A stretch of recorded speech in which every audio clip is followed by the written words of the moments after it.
Hello नमस्कार। Target coaching classes Pankaj Solanki के channel पे आप सभी का हार्दिक स्वागत। आज हमारा टॉपिक है रीट सेकंड लेवल का एसएसटी। कक्षा 6 से 10 तक कुछ इम्पोर्टेंट क्वेश्चन जो मैं आपको नोट्स बना के और आपको बताऊंगा कि कौन कौन से अपने एसएसटी के आपके क्वेश्चन बनेंगे और आने के लायक होंगे। तो सबसे पहले हम आज कुछ क्वेश्चन ग्लोब से लेके चर्चा करेंगे। ग्लोब जो कि अपने पृथ्वी के आकार का, पृथ्वी के समान दिखने वाला बनाया गया एक कृत्रिम ग्लोब। तो देखिए, पृथ्वी को जब ग्लोब को हम बीच में से यानी कि दो भागों में इसे विभाजित करेंगे, जिसे अर्धवर्त के समान हमें प्रतीत होगा। यानी कि एक वृत्त है पृथ्वी की आकृति के समान, और उसके मध्य से हम एक जो रेखा खींचते हैं उसको भूगोल की भाषा में भूमध्य या विषुवत रेखा के नाम से भी जाना जाता है। यानी कि 0 डिग्री से लेकर हम इसे 180 डिग्री भी बोल सकते हैं, जिसे विषुवत वृत्त का या विषुवत रेखा के माध्यम से बोल सकते हैं। सर्वप्रथम हम यदि इसे दिशा की बात करें तो ऊपर की ओर आपका उत्तरी ध्रुव, और इसके ठीक जस्ट नीचे में आपका दक्षिणी ध्रुव, उसके बाद में आपका राइट साइड में पूर्वी ध्रुव या ध्रुवीय परिधि भी बोल सकते हैं इसे, और इसके ठीक विपरीत दिशा में पश्चिमी ध्रुव जो आपके लेफ्ट साइड में। विषुवत वृत्त के मध्य का यानी कि जो त्रिज्या होती है, त्रिज्या का दुगुना व्यास कहलाता है। और भूमध्य रेखा, विषुवत रेखा, या इसे हम ध्रुवीय भी बोल सकते हैं, मध्य रेखा, जिसे कितने किलोमीटर में फैला हुआ है? 12,756 किलोमीटर के अंदर आपका ये विषुवत रेखा या भूमध्य रेखा के नाम से जाना जाता है, जिसकी दूरी आपकी है 12,756 किलोमीटर। तो आपका क्वेश्चन बन सकता है कि भूमध्य या विषुवत रेखा की लंबाई कितनी है? तो 12,756 किलोमीटर। यदि उत्तरी ध्रुव से दक्षिणी ध्रुव की बात करें तो इसकी दूरी, या फिर आप दक्षिणी ध्रुव से उत्तरी ध्रुव में भी बोल सकते हैं, इसकी दूरी आपकी है 12,714 किलोमीटर। 12,714 किलोमीटर उत्तरी से दक्षिणी, और पूर्व से पश्चिमी या पश्चिमी से पूर्वी 12,756 किलोमीटर। ध्रुवीय व्यास अक्ष कितने झुकाव पर फैला हुआ है? तो 66.5 डिग्री हम इसे बोल सकते हैं कि ये अपने अक्ष पर क्या करता है? घूर्णन करता है 66.5 डिग्री पर। इसी प्रकार से इसका अक्षांश या जो प्रतिक्रियाएं करता है ग्लोबल पर, वह वृत्त यानी कि जो ग्लोब है वो खुद वृत्त है जो दिन रात को दोनों को क्या करता है? विभाजित करता है या दो भागों में बांटता है, उसे प्रदीप्त या प्रकाश वर्त भी कहा जाता है। तो दो भागों में बांटता है यानी कि दिन और रात, यानी कि आपके एक तरफ दिन और एक तरफ रात, जिस प्रकार से वे घूर्णन करता है, और इसी क्रिया को ही क्या कहते हैं? प्रदीप्त या प्रकाश वर्त कहा जाता है। पृथ्वी की भूमध्य रेखा की परिधि हमने अभी पढ़ी थी। पृथ्वी की भूमध्य रेखा, या फिर हम इसे विषुवत रेखा के नाम से भी जानते हैं, जिसकी लंबाई आपको बताई थी कितनी? 40,075 किलोमीटर। पृथ्वी की ध्रुवीय परिधि, परिधि का मतलब जो उसके पूरा बाउंड्री की ओर बनाता है, यानी कि बाहर से घिरी हुई आकृति पृथ्वी का ध्रुवीय परिधि कहलाता है, और इसकी लंबाई आपकी है 40,008 किलोमीटर। भूमध्य रेखा का व्यास की लंबाई 12,756, जो अभी हमने पढ़ा था भूमध्य रेखा का व्यास।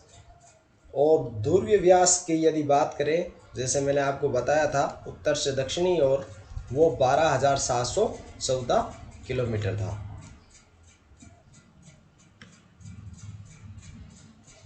ये उत्तरी से दक्षिणी की ओर बढ़ा था 12,714 किलोमीटर। और यह हमने पूर्वी से पश्चिमी या पश्चिमी से पूर्वी ध्रुव की ओर यदि पढ़ते हैं तो इसका आपका 12,756 किलोमीटर। नेक्स्ट क्वेश्चन की ओर बढ़ते हैं। पृथ्वी का अक्ष अपने परिक्रमण तल से कितनी डिग्री का झुकाव रखता है या कितने डिग्री का कोण बनाता है? तो ये भी हमने अभी अध्ययन किया था 66.5 डिग्री का। पृथ्वी का अक्षीय झुकाव होता है वो कितना होता है? 23.5 डिग्री का, यानी कि जो कर्क रेखा के आप बोलते हो उसे। उसके पश्चात भूमध्य रेखा या विषुवत रेखा या फिर इसे 0 डिग्री भी कहा जाता है, इसके नाम से भी इसको क्या क्या किया जाता है, जाना जाता है। अक्षांश रेखा क्या होती है? जो रेखा पूर्व से पश्चिमी ध्रुव की ओर खींची गई काल्पनिक रेखा को अक्षांश रेखा कहा जाता है। यानी कि ग्लोब का मध्य से जब हमने इसे 2 अर्धवर्ग के भागों में विभाजित किया था तो उसे क्या कहा जाता है? अक्षांश रेखा, 0 डिग्री अक्षांश रेखा, भूमध्य रेखा या फिर विषुवत रेखा के नाम से भी जाना जाता है। नेक्स्ट आपका प्रश्न बन सकता है किस देशांतर रेखा को प्रधान मध्याह्न रेखा भी कहा जाता है? तो 0 डिग्री देशांतर रेखा को मध्याह्न रेखा या फिर प्रधान रेखा के नाम से भी जाना जाता है। जो 0 डिग्री देशांतर रेखा है उसे किस नाम से जाना जाता है? तो ग्रीनविच या रेडक्लिफ रेखा के नाम से भी इसे जाना जाता है। ग्रीनविच रेखा किस देश के निकट से होकर गुजरती है? तो ये इंग्लैंड के ग्रीनविच शहर से होकर गुजरती है, रेडक्लिफ रेखा, है ना। नेक्स्ट पढ़ते हैं पृथ्वी की गतियाँ। पृथ्वी की कितनी गति है? तो पृथ्वी की 2 गति है। कौन कौन सी? दैनिक या घूर्णन गति जो रेगुलरिटी होती है वो, और एक होता है वार्षिक या परिक्रमण गति जो रेगुलर घूमता है वो, उसमें एक दिन में घूमने में उसे कितना समय लगता है? 23 घंटे 56 मिनट और 4 सेकंड, जिससे हमारी भाषा में क्या हम दिन या रात बनना कहते हैं, दिन से रात, रात से दिन। और वार्षिक परिक्रमण यानी कि जो 1 वर्ष का होता है उसमें समय लगता है 365 दिन 5 घंटे 48 मिनट और 46 सेकंड। तो आपसे क्वेश्चन में पूछ सकता है कि दैनिक या घूर्णन गति में कितना समय लगता है? तो 23 घंटे 56 मिनट और 4 सेकंड। और वार्षिक का यदि पूछा जाए तो 365 दिन 5 घंटे 48 मिनट और 46 सेकंड। प्रभाव दैनिक या घूर्णन गति का प्रभाव हम क्या देख सकते हैं? जब आपका 23 घंटे 56 मिनट और 4 सेकंड का समय पूरा हो जाता है तो दिन और रात बनना ही इसका प्रभाव कहलाता है। और वार्षिक या परिक्रमण गति में ऋतु परिवर्तन होती है, दिन रात छोटे और बड़े होने लग जाते हैं। तो ये इनके प्रभाव होते हैं। तो गतियाँ कितनी होती है? गतियाँ 2 होती है। कौन कौन सी? दैनिक या घूर्णन गति जिसका समय लगता है 23 घंटे 56 मिनट और 4 सेकंड, और इसका प्रभाव क्या होता है? दिन रात का बनना। दूसरी गति होती है वार्षिक या परिक्रमण गति जिसमें समय लगता है 365 दिन 5 घंटे 48 मिनट और 46 सेकंड है। तो इसका प्रभाव क्या होता है? ऋतुएं परिवर्तन होने लगती है, दिन रात छोटे बड़े होते हैं। कुछ विशेष रूप से यदि पढ़ा जाए तो नोट लगा के आप पढ़ सकते हैं।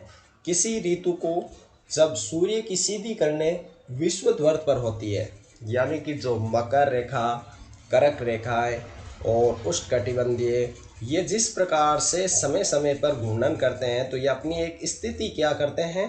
परिवर्तन करते हैं, स्थिति को बदलते रहते हैं।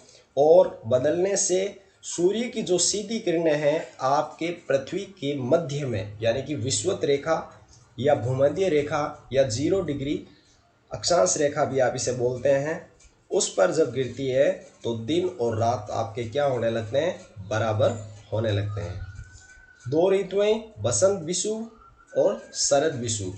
बसंत विषु का समय होता है आपका 21 मार्च और विषु जो आपका होता है शरद विषु यानी कि शीत ऋतु में, वो उसका समय होता है 23 सितंबर को, जिसमें इनमें क्या होता है, इन दोनों समूहों में दिन व रात क्या होते हैं आपके लगभग बराबर माने जाते हैं।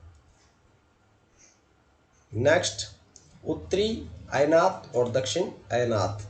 ये भी आपके उत्तरी यानी कि ऊपर की ओर अयनात में जहाँ पे 90 डिग्री के सापेक्ष होता है, और दूसरा दक्षिणी अयनात जो खुद 90 डिग्री के अकॉर्डिंग माना जाता है।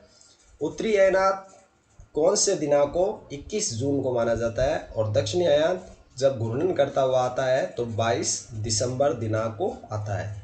उत्तरी गोलार्ध में उत्तर से दक्षिण की ओर जब आता है तो ग्रीष्म उत्तरी अयनात से दक्षिणी अयनात में आते ही क्या हो जाता है, शीत ऋतु आ जाती है, यानी कि सर्दी का मौसम इसमें आ जाता है। और जब 22 दिसंबर उत्तरी गोलार्ध में शीत ऋतु से वापस दक्षिणी अयनात से दक्षिणी गोलार्ध में जाता है तो समय आपका यानी कि ऋतु के रूप में परिवर्तन होकर इसमें ग्रीष्म ऋतु में परिवर्तन हो जाता है। आपको ये भी एक बार अध्ययन कर लेंगे।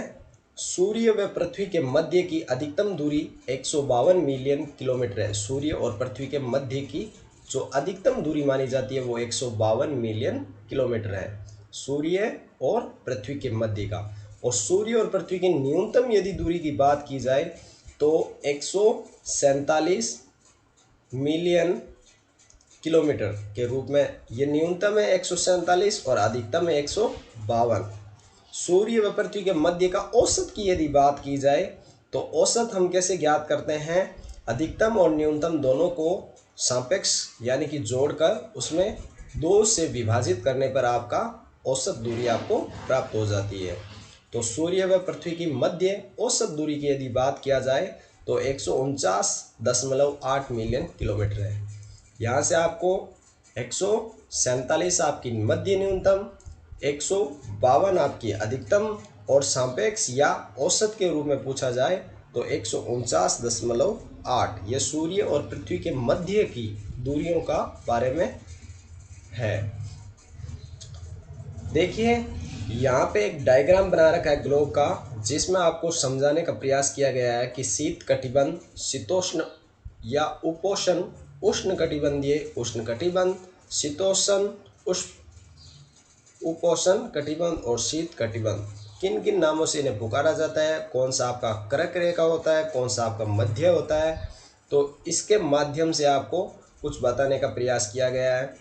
0 डिग्री आपका जो भूमध्य या विषुवत रेखा के नाम से, 23.5 डिग्री जो कि आपकी कर्क रेखा जो कि शीतोष्ण से उपोष्ण की ओर बढ़ता है, और 66.5 डिग्री जो आपका है वो शीत कटिबंध है।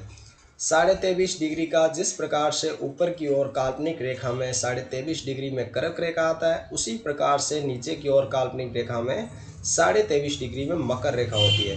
66.5 शीत और 90 डिग्री आपका हो गया दक्षिणी ध्रुव की ओर। कुल अक्षांश की यदि बात की जाए तो आपके कुल अक्षांश की संख्या आपका 181 है, और अक्षांश वृत्त की यदि बात किया जाए तो 179 यानी 179 है। कुल देशांतर रेखाओं की संख्या आपकी कितनी है, 360। अक्षांशों के मध्य भाग को, जो अक्षांश होते हैं उनके मध्य भाग को ही कटिबंध कहते हैं, और देशांतरों के मध्य भाग को गोरे के नाम से जाना जाता है। तो यहाँ से आपके क्वेश्चन यदि आपसे पूछ लिया जाए कि गोरे देशांतर के मध्य भाग को क्या कहा जाता है, तो कटिबंध, शीतोष्ण या गोरे, या फिर कोई और नाम देके आपको पूछ लिया जाए। भूमध्य रेखा में 2 देशांतरों के मध्य 111.32 किलोमीटर दूरी जो कि है वो सर्वाधिक है। क्या है आपके यहाँ पे, भूमध्य रेखा जो उसके दोनों देशांतरों के मध्य 111.32 किलोमीटर दूरी है, और 2 अक्षांशों के मध्य दूरी की बात की जाए तो 111 किलोमीटर लगभग इसे माना जाता है। तो इसी प्रकार से यदि एसएसटी के कुछ नए वीडियो रीड के लेवल पर, रीड के सेकंड लेवल के अपलोड किए जाएंगे, देखते रहिए। धन्यवाद।